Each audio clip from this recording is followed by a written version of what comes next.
¿Papel? Sí, Roberto Herrera Rite nació en Monterrey, Nuevo León, el 30 de agosto de 1952.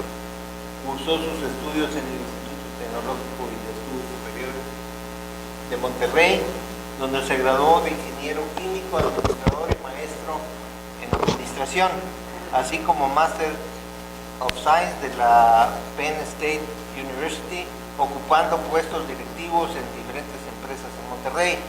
Ha sido miembro de la directiva de diversas organizaciones profesionales y culturales, destacando su desempeño como presidente de la Sociedad de Genealogía de Nuevo León. Su gran dedicación a la genealogía e historia familiar ha sido uno de los principales motores que le impulsaron a la creación su primer libro, El Diezmero de Reynosa. Para nosotros, Roberto, de hace tiempo que hemos tenido contacto a través de la información que él necesitaba recabar ahí del archivo, y desde que ya sacó su libro nos está invitando. Ya pasaron muchas invitaciones y ya era tiempo de que hiciera esta presentación, ya que el libro pues, es de un personaje relacionado con Reynosa. En blanco y negro y a colores 350. Aquí hay para el que guste. Y aparte lo pueden conseguir también electrónico en un lugar que se llama en el internet lulu.com, y electrónico cuesta $9, y pueden pedir también, ordenar también el de papel por $11. Bien, pues muchas gracias por la invitación. Muchas gracias a don Manuel Arámbula, muchas gracias a Martín Salinas Rivera por la invitación. Y pues sí, la verdad es que yo tenía una gran expectativa de esta invitación, la cual agradezco enormemente a todos y a cada uno de los miembros, y espero que lo que les voy a contar hoy pues sea de su interés. Espero que no se me duerman. Vamos a ponerle ahí un poquito de sabor para que sea más agradable. Y ya me dijeron 40 minutos, entonces empieza a contar. La historia de don Vicente López de Herrera, podemos decir que empieza en 1740, cuando él nace en la Villa y Corte de Madrid, o sea, en la ciudad de Madrid.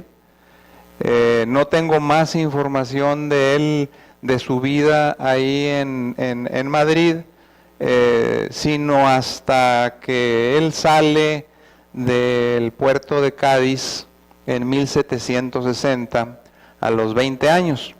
En la contraportada del libro viene un pequeño resumen del libro. Y pues bueno, es una mezcla entre historia, datos históricos reales y documentados, y con citas específicas. En el libro tiene más de 104 citas específicas, pero pues también es novela para darle un poquito más de interés a su lectura. Empieza en el reinado de Felipe V de España y termina en la Guerra de Independencia de México. Y esta es una cita que yo les quiero presentar, que dice tal cual, y la voy a leer: estoy convencido de que la forma en que la gente aprende historia no es solamente leyendo historia, sino también leyendo novelas históricas. Bueno, pues es un comercial que me he hecho para mí mismo, ¿verdad? Pero ¿por qué? Porque es mi vivencia. A mí no me gustaba la historia, y he aprendido ahora que empecé a hacer esta investigación, y ahora que escribimos este libro. Y ahora pues bueno, a nivel de historia regional me he vuelto un apasionado. Don Vicente López de Herrera, como comentaba, es originario de la Villa y Corte de Madrid. Y él en su inicio, en 1720, fue contratado por don Pedro Verdes Montenegro. Don Pedro Verdes Montenegro fue un mercader, pues en su momento muy importante, que aún a su corta edad de 24 años, hacía él su segundo viaje transatlántico. El primero lo hizo a los 18 años, Y en este segundo viaje invitó o llevó con él a don Vicente López de Herrera, o a Vicente, y junto con Francisco Sabido. Don Vicente, cuando zarpó, tenía 20 años. ¿Cómo sé yo este dato? Porque en el documento de salida de Cádiz, el cual obtuve yo de los archivos de Indias, que les voy a mostrar aquí, este documento consta de alrededor de 10 páginas. Es básicamente el permiso o la solicitud de permiso y el permiso otorgado para zarpar de Cádiz a don Pedro Verdes Montenegro. Y ahí, entre otras cosas, menciona a los que lo están acompañando, como comentaba, Francisco Sabido y Vicente López de Herrera. Que esta es precisamente la página o la foja en donde se menciona, y tal vez ustedes alcancen a distinguir aquí, VTE, Vicente López de Herrera, en donde hacen la descripción de su filiación. Él era bajito, él era blanco, de ojos negros, y era cristiano viejo. Seguramente todos aquí conocen el término de cristiano viejo, pero hasta donde yo lo conozco, necesitaba ser él al menos 4 generaciones cristiano. ¿Qué quiere decir? Que si no era cristiano viejo, él tenía prohibido ir a la Nueva España.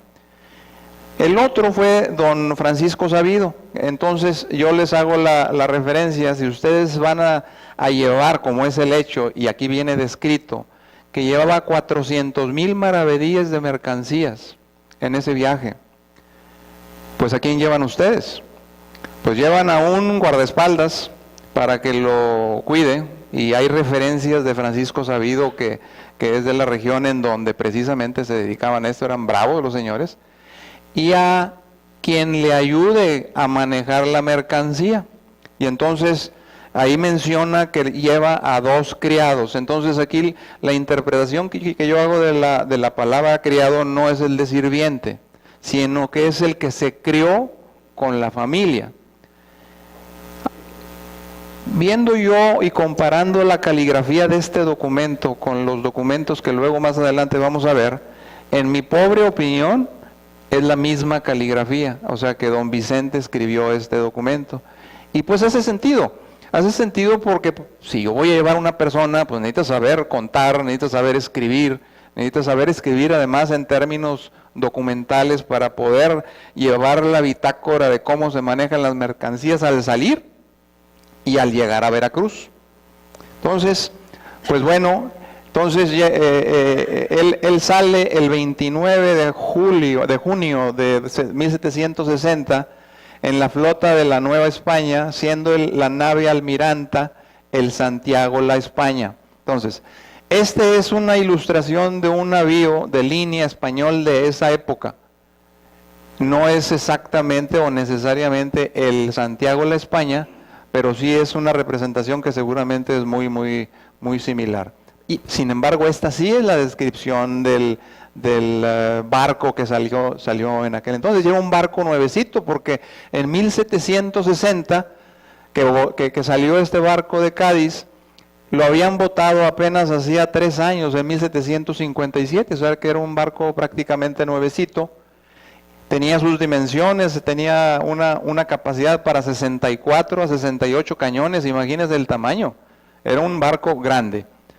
Lo único es que este barco era el barco insignia, el barco almirante. Iba junto con otros 10 barcos, iban rumbo a la Nueva España. Y da la casualidad que,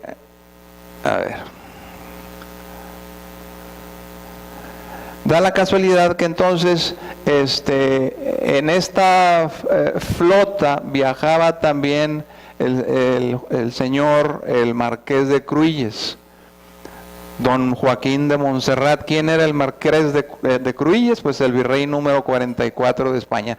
Y para mí esta coincidencia es muy interesante porque nos da pie para armar allá hay un poquito de la novela allá adentro, ¿verdad? Y se conocen, y de alguna manera tienen relación que luego lo va a ayudar. Entonces la parte novelar también está interesante. Atraca en Veracruz el 4 de septiembre de 1760, después de 68 días de navegación. Entonces salimos de Madrid, vamos a Cádiz y vamos a Veracruz. Para entonces ya lleva el señor 8.735 kilómetros viajados nada más en este tramo.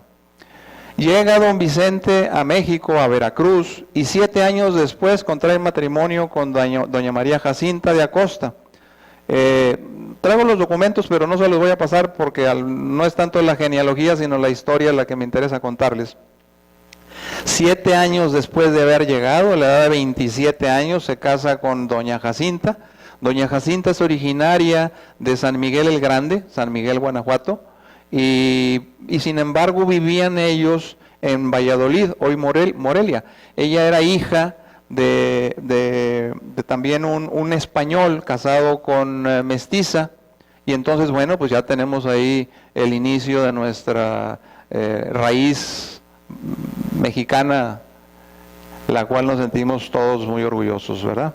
Entonces tiene 4 hijos, a José Vicente, y esos nombres son importantes porque los vamos a estar viendo a través de toda la presentación. José Vicente, José Joaquín Rafael, José Mariano y Mariano Filomeno. Estos 3 primeros son los 3 hijos de don Vicente que van a aparecer a lo largo del camino. Y Mariano Filomeno, él muere, nace en 1784, no sé cuándo muere, pero él no sale en otro documento, simplemente los tres primeros.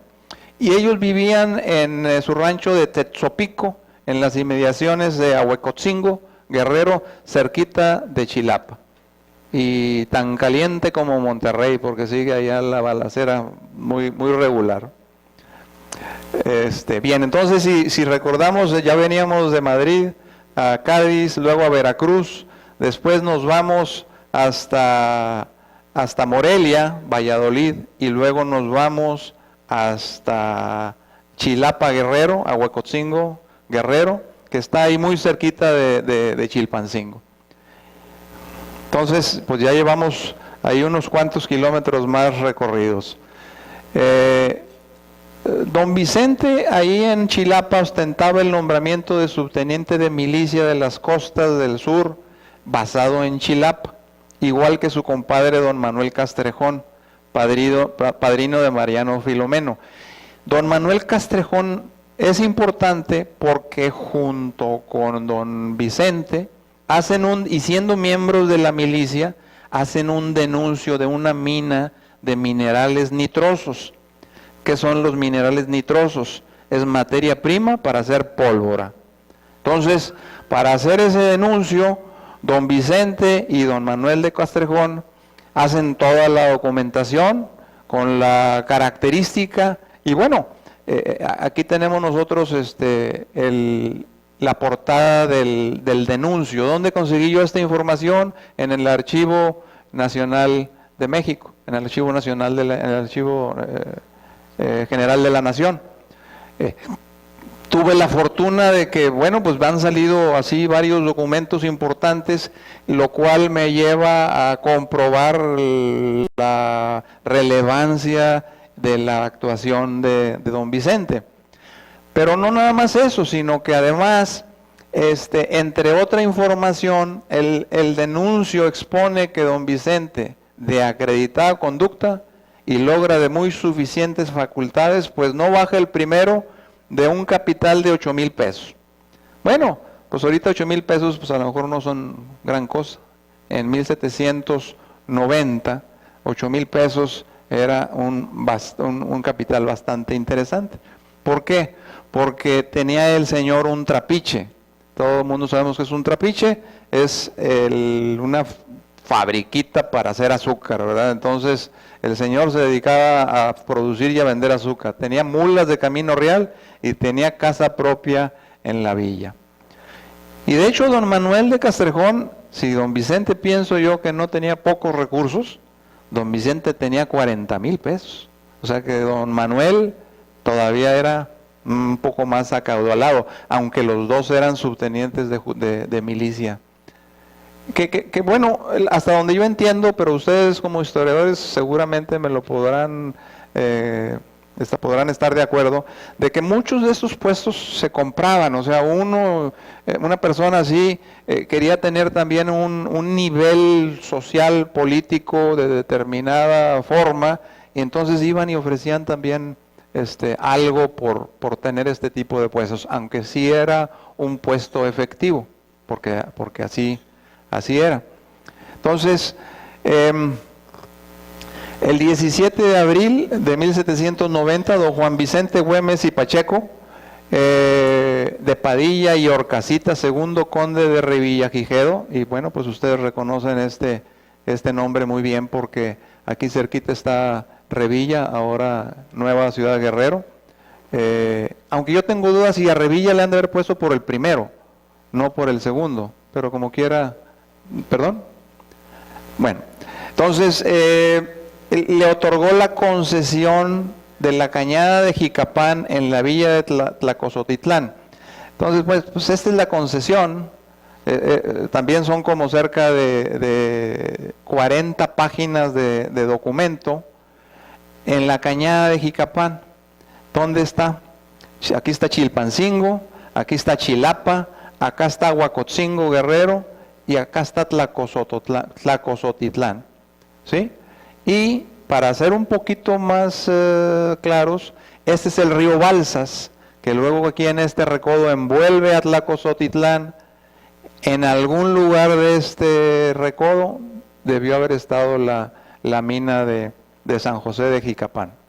Entonces, y pues bueno, yo hago el comentario, 4 meses para otorgar una concesión, pues no está nada mal. Yo creo que ahorita nos tardamos varios meses y no más en lograr cualquier trámite jurídico, y don Vicente pues lo sacó en 4 meses. Algún interés ha de haber por parte del gobierno para hacerlo tan rápido, ¿verdad? Y lo firmó directamente. Entonces el virrey fue hasta México y regresó. Y bueno, la vida de don Vicente transcurría, y sin embargo, de acuerdo a su declaración, en 1804, como parte de otro denuncio, que vamos a hablar de él después, él llegó a la Congregación del Refugio en 1796. O sea que don Vicente, de alguna manera, vendió todo lo que tenía, que no era poco, y se aventó el tramo desde Chilapa, Guerrero, hasta la Congregación del Refugio, o sea, Matamoros, Tamaulipas. Y pues bueno, de eso trata también la novela, que no tanto la propia historia, ¿verdad? Pero aquí les apunto yo algo que es para mí importante.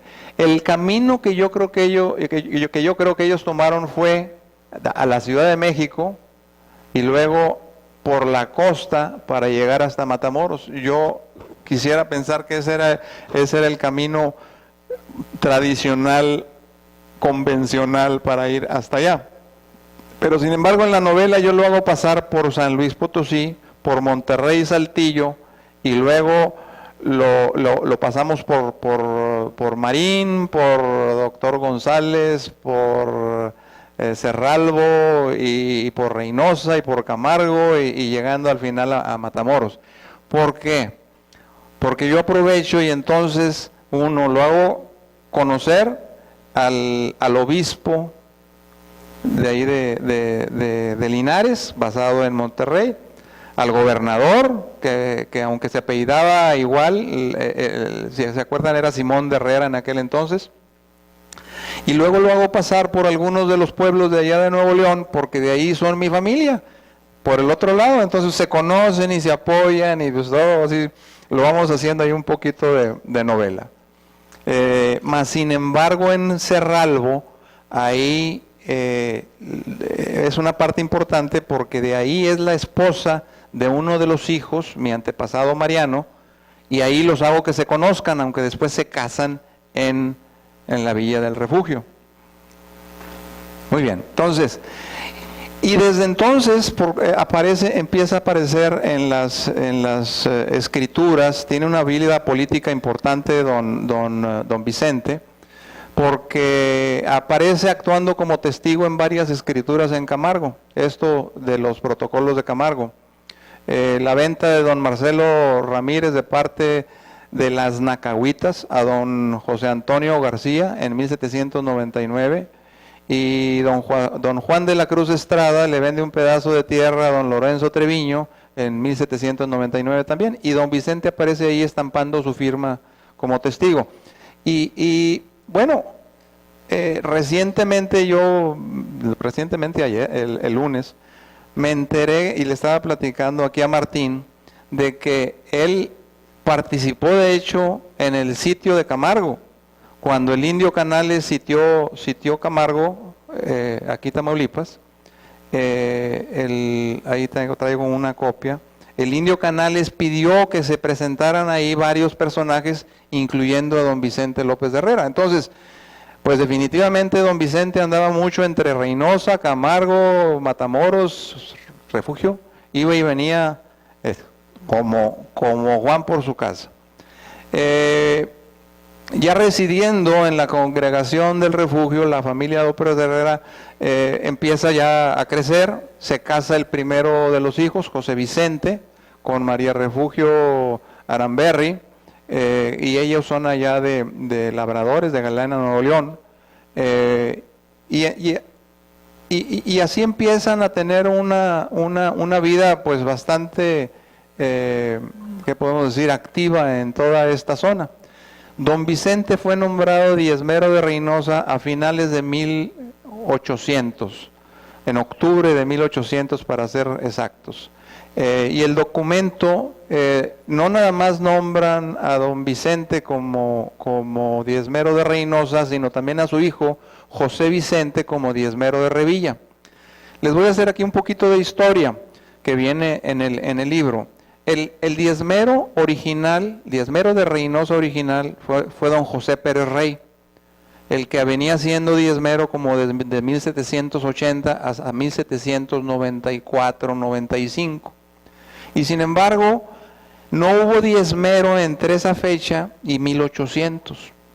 Pero además, don José Pérez Rey era diezmero de las villas del norte, porque el diezmatorio de Reynosa incluía Reynosa, Laredo, Revilla, Camargo, Matamoros. Todas las villas del norte estaban incluidas como parte del oficio como diezmero de Reynosa.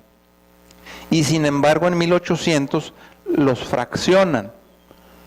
Y al final les voy a presentar un documento en donde presento los números económicos de cómo año con año se iban desenvolviendo estos ingresos de parte del obispado de Linares en Monterrey. Entonces, pues bueno, es importante ver cómo don Vicente se viene desde Chilapa, viene por acá y al final lo designan junto con su hijo como diezmeros de Reynosa y de Revilla. Esta información yo la encontré en la Arquidiócesis de Monterrey, en el archivo. Son los libros de cabildo de esas fechas, del cabildo de la iglesia, del cabildo del obispado, y entonces ellos tenían un sistema muy interesante para nombrar a los diezmeros. Ahí viene explícito que hacían 3 propuestas, 3 personas hacen una propuesta por el diezmatorio, cada quien hace su propuesta y el cabildo elegía a quién iba a ser el nuevo diezmero. Por otro lado, yo he leído también que hasta se compraba, yo creo que es equivalente. Mi interpretación puede ser de que muy posiblemente, sabiendo cuáles son los ingresos, bueno, yo te garantizo una cierta cantidad, independientemente que cobre o no cobre, yo te lo pago. Y lo que sobre es mío. O un porcentaje que viene acá para el administrador del diezmo. Pero había un ingreso adicional importante. Yo recolecto durante un año y entero al año siguiente y a veces hasta 2 años después. Y mientras tanto, ¿qué hago con ese dinero? Pues lo presto. Y entonces además recibía un poco de intereses de parte de parte de esos ingresos, que luego los enteraba y los entregaba. Yo me imagino que don José Pérez Rey tuvo algún problema, o de hecho tuvo muchos problemas, ¿verdad? No, como que no se llevaba muy bien con toda la gente, ¿verdad? Sobre todo con el Indio Canales. Pero yo lo que creo es que tuvo algún problema porque de repente lo suspendieron y dejó de ser. Viendo los reportes, porque vienen ahí en las actas de Cabildo los reportes, se nota donde dejó de reportar el diezmo por varios años. Entonces yo creo que por eso lo cortaron y lo separaron para disminuir el riesgo. Bien, entonces el que en realidad era el obispo era don Andrés Ambrosio de Llanos y Valdés, pero muere precisamente en diciembre de 1799. Y don Primo Feliciano, que era el siguiente, llegaría hasta a Monterrey hasta 1803. Los que realmente le otorgaron el puesto fueron los miembros del cabildo, a falta del obispo. Siguió creciendo la familia, nietos, sigue don Vicente participando en escrituras en el testamento de don Antonio Santos Garza en 1803. Y bueno, también empieza su vida política porque en 1803, después de don José Escochea, quien era el capitán de las milicias rurales, además de muchos otros puestos que tuvo este personaje, que yo estoy seguro que ustedes lo conocen perfectamente bien, sobre todo ustedes los conocen, yo no tanto, aunque lo hacemos participar en la novela. Don Vicente fue el alcalde después de don José Escochea.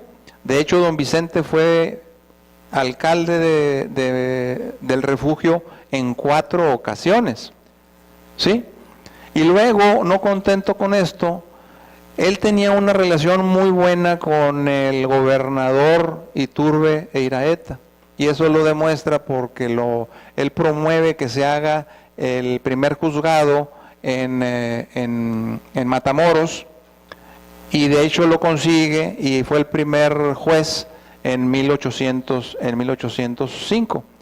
Le comentaba yo a Martín que por ahí también una prima que se ha dedicado un poco a eso y que me proporcionó información, pues don Vicente ya estaba medio betabel, ya estaba grandecito, porque estamos hablando de 1805, cuando él nació en 1740, ya tenía 65 años, o sea, mi edad, y él, bueno, estaba joven el muchacho, ¿no? Para ese entonces yo creo que la edad yo creo que transcurría un poco más difícil, ¿no? Y llegar a 65, 70 años se recargaba un poquito más. Pero entonces, pues no contento con esto, don Vicente decide hacer un denuncio por tierras allá en la margen sur del río Nueces, allá pegado a Corpus Christi. Y entonces él y sus 3 hijos y su capataz, don Gregorio Farías, hacen un denuncio por 20 sitios y 15 caballerías. O sea, 4 sitios para cada uno, 4 sitios con 15 caballerías cada uno, pero evidentemente todo el manejo es de parte de don Vicente. El dueño y el capitalista era don Vicente. Y me parece muy interesante por la narración. Tengo la dicha de que cuento con una copia de las escrituras que encontré en el Texas Land Office acá en Austin. Entonces tengo todas las copias de las escrituras que se hicieron en su momento, y viene toda la descripción desde el principio hasta el final de cómo se procede para hacer un denuncio, y las narraciones, y hablan, entre otras cosas, por ejemplo, aquí está una partecita, y obviamente está entre comillas porque así lo escribían ellos: un pedazo de tierra realenga, baldía, eriaza, sin ningún ojo de agua dentro de ella, ni modo de sacarla para su cultivo, y solo útil para agostadero de ganado mayor. Venados, lobos, coyotes y víboras, y en los charcos de arriba abundan muchos caimanes y lagartos que danifican a los ganados mayores y menores, etcétera, etcétera, etcétera, etcétera. O sea, y luego aquí al final, cubierto de pastos más malos que buenos e insultos de los indios bárbaros que acometen a cada instante.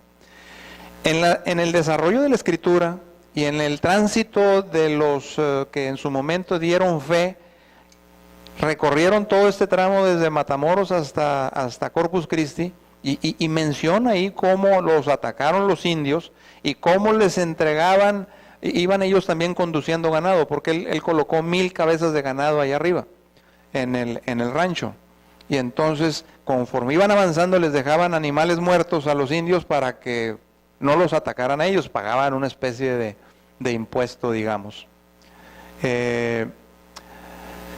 Interesante es entonces que fue evaluado cada uno de ellos a 10 pesos, cuyo importe asciende a 203 pesos, 5 reales, 4 granos.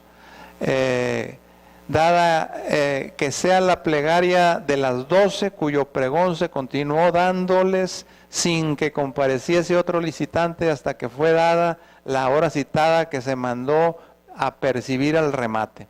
Todo eso sucedió en San Luis Potosí, en donde era la intendencia de toda la zona del norte, y entonces hubo un pregón y hubo una subasta, nadie se presentó y se lo vendieron. Y se lo vendieron por 203 pesos. ¿Está bien? Pues no, estaba barato, ¿no? Ahorita van a ver en cuánto lo vendió. Entonces, el 9 de diciembre de 1805, don José de Iturrigaray aprobó los títulos que conceden la propiedad. Entonces vamos a ver un poquito dónde estaba. Este es el río Nueces, aquí está Corpus Christi, aquí está la bahía de Corpus Christi, y todo esto era el diezmero, ¿sí? 35,000 hectáreas aproximadamente es lo que yo calculo. Y estaba dividido, como les decía, en 5 porciones: la de don Vicente, la de su hijo José Vicente, la de Joaquín, la de Mariano y la de Gregorio. Todo esto está en el Texas Land Office, y hasta la fecha se le conoce ese predio como el diezmero, hoy. Está lleno de pozos de gas y de petróleo. Chihuahua, ¿por qué lo vendían, hombre? En fin. Y en 1807 ya en 1807 le fueron asignadas también otras tierras denominadas el Rincón de los Laureles a don José Pérez Rey. De aquí yo estimo que evidentemente don José Pérez Rey y don Vicente, además de ser españoles de origen los dos, peninsulares, pues de alguna manera tenían relación. Yo no sé si buena o no muy buena, pero tenían mucha relación. ¿Y por qué? Porque qué casualidad que sus ranchos estaban así de cerquita, y los dos más o menos del mismo tamaño. Entonces, tenían seguramente muy buena relación. Ahora bien, eso es lo que también está muy interesante. El 25 de agosto de 1807, don José Vicente, el hijo de don Vicente, firmó un denuncio por 12 sitios de ganado mayor en los parajes nombrados Los Leñadores y Santa Teresa, contiguos a la Sal Colorada. Yo no sé si ustedes ubiquen esto. Yo no lo ubico, no lo he podido ubicar, pero bueno. Y como apoderados se nombró, como apoderados de don José Leonardo Zacarías y don Manuel Leónidas, junto con don José Antonio Villarreal, otorgando un poder a don José Ignacio Alustiza. Pues sí, pero ¿quién era don Manuel y quién era don Leonardo Zacarías? Eran los hijos de don José Vicente, y tenían 3 años y 2 años de edad. Y por eso tuvo que firmar el papá el poder, porque no sabían escribir. Don José Vicente trató de hacer otro denuncio, pero aparentemente no le fructificó, y lo quería hacer a nombre de los 2 hijos. Y otro caso de gran alcance como justicia mayor de la congregación fue el documentado el 1 de febrero de 1808, cuando le fue despojado a don José Antonio García y Todeo Capistrán, Anastasia, les despojaron una tierra, hicieron todo un juicio que hizo don Vicente, fue hasta la Ciudad de México y lo resolvieron como en 1813, 1814. Probablemente don Vicente ya había muerto, pero él de puño y letra firma, hace todas esas escrituras. Sigue creciendo la familia. Ahora nace el primer hijo de don Mariano y doña Josefa. Doña Josefa es la que les comentaba, que ella es originaria de Cerralbo, y en la novela lo conoce allí cuando pasaron por el pueblo. Entonces, continúa don Vicente con su vida y su familia, pero ahora don Vicente, don José Vicente, fueron refrendados como diezmeros de Reynosa y de Camargo, pero además Mariano fue designado diezmero de Revilla. Entonces ya llevamos 3 diezmeros de la familia de 4. Así la familia López de Herrera se convertía en los diezmeros de las villas del norte. Y a vuelta de años se obtuvieron, cada año les refrendaban o nombraban nuevos diezmeros en función de cómo venían los resultados. Y así los vinieron refrendando cada año. Y hay una anécdota interesante que platica una prima Herrera, que dice que pues por la avanzada edad, en 1810 ya don Vicente tiene 70 años y seguía al pie de la cureña. Era el alcalde, era el juez, pero ya estaba viejo, y entonces la gente, los vecinos, se quejaron con el gobernador, pero pues de ahí deduzco yo que eran buenos amigos, porque les digo que no. Don Vicente seguía en el puesto. Entonces pues ahí siguió un tiempo. Se sigue casando los hijos. A los 70 años casó al último. Y en 810 reconfirman los diezmatorios de Camargo, de Revilla y de Reynosa a los respectivos. Y ahora ya, si ustedes se acuerdan, yo estuve visitando ahí los archivos del arzobispado de aquí de Monterrey, y me encontré con un documento muy interesante, que es que cuando don Mariano Jiménez, el general Mariano Jiménez, entra a Monterrey, lo primero que hace es ir a la curia y pedirles un préstamo de 150,000 pesos. Lo interesante es que entró con aplausos, o sea, la gente lo quería, lo aplaudía, la misma curia como que se pronunció a favor de él. Pues sí, no más que 4 años después lo tacharon, en este documento que les digo, lo tacharon como traidor, el traidor Jiménez. Y aquí bueno, pues ese es nada más el documento que me parece interesante, de aquí donde dice, del traidor Jiménez. Entonces, pues bueno, ya sabemos que la iglesia, como en el gobierno y en todos, damos nuestros bandazos, un día decimos que sí y otro día decimos que quién sabe. Sin embargo, ya en 1811, más o menos por las mismas fechas, resulta que don Vicente, que tenía un colmillo tan grande que araba cuando iba caminando, veía que los indios lo atacaban, que le robaban el ganado, que los gringos ya venían de bajada, que empezaba la guerra de la independencia. Entonces dijo, ¿saben qué? Y además yo ya estoy medio betabel. Entonces vendió en agosto de 1811 una porción a don Juan José de la Garza Montemayor, a cambio del rincón de la Caja Pinta.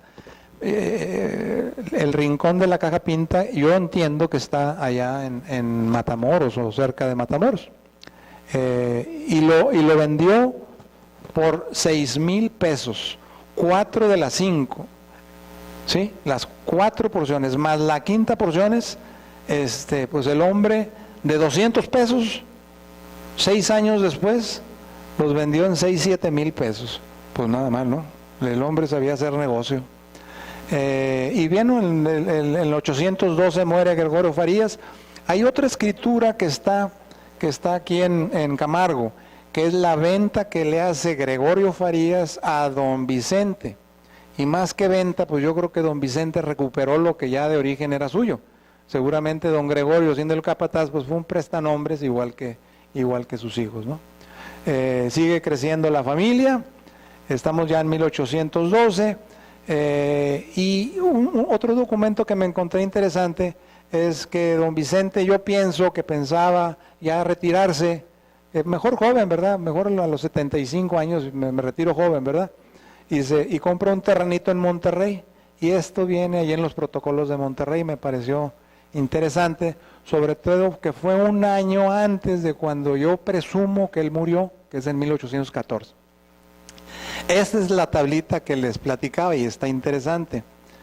En 1796, y si ustedes se fijan, aquí no hay recaudación apuntada, o sea, no se recaudó o no está apuntada la recaudación hecha por don José Pérez Rey.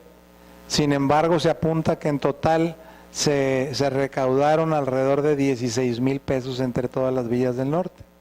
Pues sí, nomás que fíjense cómo esto en 1810, antes de la independencia, llegaron a recaudar los diezmeros de las villas de Reynosas 32,000 pesos. Entonces, la verdad es que mis parientes pues no hicieron mala labor, les fue bien.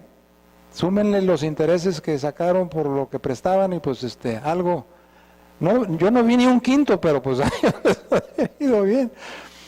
Y sin embargo, fíjense cómo para 1812 se bajó a 4, 5, 6, 7 mil pesos. Está documentado también que era un hecho que los los insurgentes llegaban no al obispado, llegaban a las parroquias y sacaban la recaudación, ¿sí? Entonces por todos lados había problemas. Entonces, ese es el dato que me dice a mí algo sobre la posible muerte de don Vicente, que el 11 de mayo de 1814 se nombraron los diezmeros del obispado, pero ya no apareció don Vicente como diezmero de Reynosa, y en su lugar se nombró a José Joaquín Rafael. Y con eso los 4 López de Herrera fueron diezmeros de las villas de Reynosa. Posteriormente, Joaquín Rafael pasa de Reynosa a Linares y Mariano de Revilla al Valle del Pilón. ¿Por qué? Pues porque aquí ya no había lana. Entonces se fueron por allá. Y entonces aparecen por allá como diezmeros de Linares y de Montemorelos, desde 1820 como hasta 1828, que es el último dato que tiene el libro de Cabildo, que se recaudaron con este método los diezmos en aquella región. Y siendo 39 minutos con 52 segundos, termino.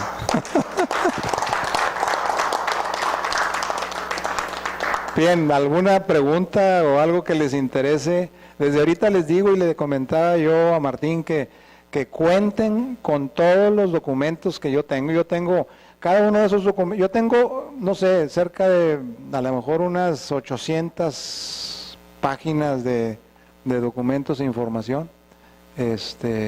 No son tanto de Reynosa, son de la vida relativa a don Vicente, pero pues cualquier dato, encantado yo de proporcionárselos. Y no tienen que ir a ver la cita del libro, porque yo con gusto se los envío por correo. A cualquier pregunta, a sus órdenes. ¿Hay pregunta?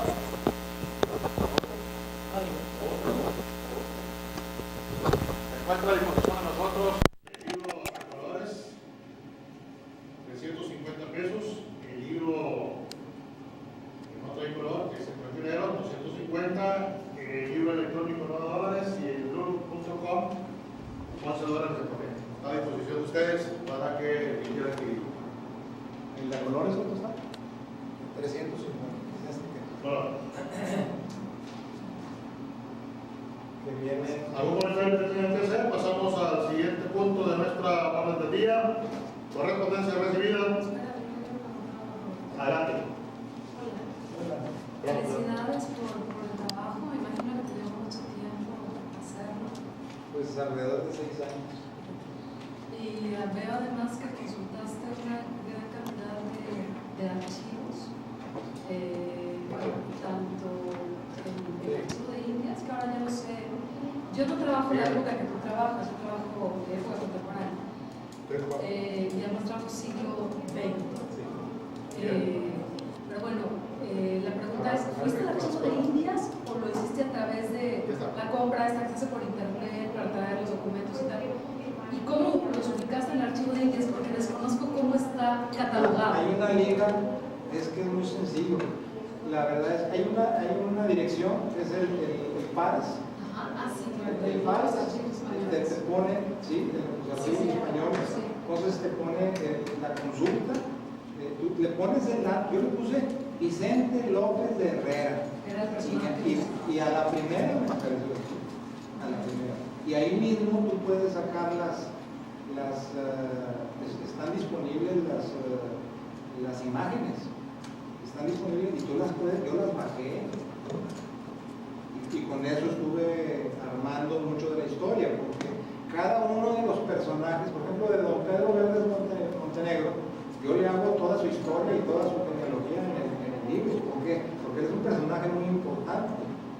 ¿Sí? Me encuentro otros sitios en donde hablan de él. Entonces, así, en el archivo de Indias es relativamente fácil. Si quieres, ahorita si hay internet, no tiene mayor ciencia. Las consultas son bien sencillas. Lo importante es tener la suerte de que haya algo relacionado con lo que tú estás buscando. Pero te descargas, o sea, tú te descargas la información o la solicitas y te la mandan digitalizada, es la duda que tengo. Bueno, las dos. Por ejemplo, yo para poder incluir este parrafito es donde mencionan a don Vicente López de Herrera. ¿Sí? Para yo poder poner este parrafito y las hojas que están incluidas adentro, tuve que pedir permiso, hice un contrato, me pidieron que les regalara 2 libros y que además hiciera las citas correctas y correspondientes, además de que aquí yo tenía que ponerle archivos estatales y el sello La marca de agua, sí. la marca de agua. Entonces, además yo pedí que me mandaran el disquete con las imágenes originales, con las imágenes originales que son todavía más nítidas, tienen más precisión, y me las mandaron. Lentísimo el condenado, o sea, decirte que tardaron 6 meses en llegar. Es un proceso largo. 6 meses, o sea, yo ya lo daba por perdido en llegar. Entonces ya hay 2 ejemplares de esto allá en el archivo de Indias. Está un ejemplar en el Archivo General de la Nación, que es el mismo caso. Ese sí, yo supongo que sí lo manejas. Sí, la FGN. Sí, es igual. Pedí permiso, tengo la autorización, ahí están anotadas las autorizaciones y me pidieron que les mandara también un libro y pues claro, mucho gusto lo compré. Hay otro ejemplar aquí en el Texas Land Office y así. Y los archivos desfasados, estos que consultaste. ¿Perdón? Los archivos desfasados que consultaste. Los archivos que consulté. Los diocesanos, estos que Los diocesanos, ahí no me pidieron nada. Ahí yo les. Bueno, espérame. Por ley, todos los archivos son propiedad del Archivo General de la Nación. Así entiendo que es, pero todos. Sí. Los eclesiásticos y los civiles. Entonces yo pedí permiso y hice una anotación individual de cada uno de los documentos y me respondieron autorizándome a usarlos en el libro. Muchos me dicen que no era necesario y yo prefiero a usar el exceso. El arroyo Cajas Pintas hacia el poniente de Matamoros. Ese es la área. Y ya se había vendido, porque ahí mencionas a Urizar en uno de los textos, ellos son los de las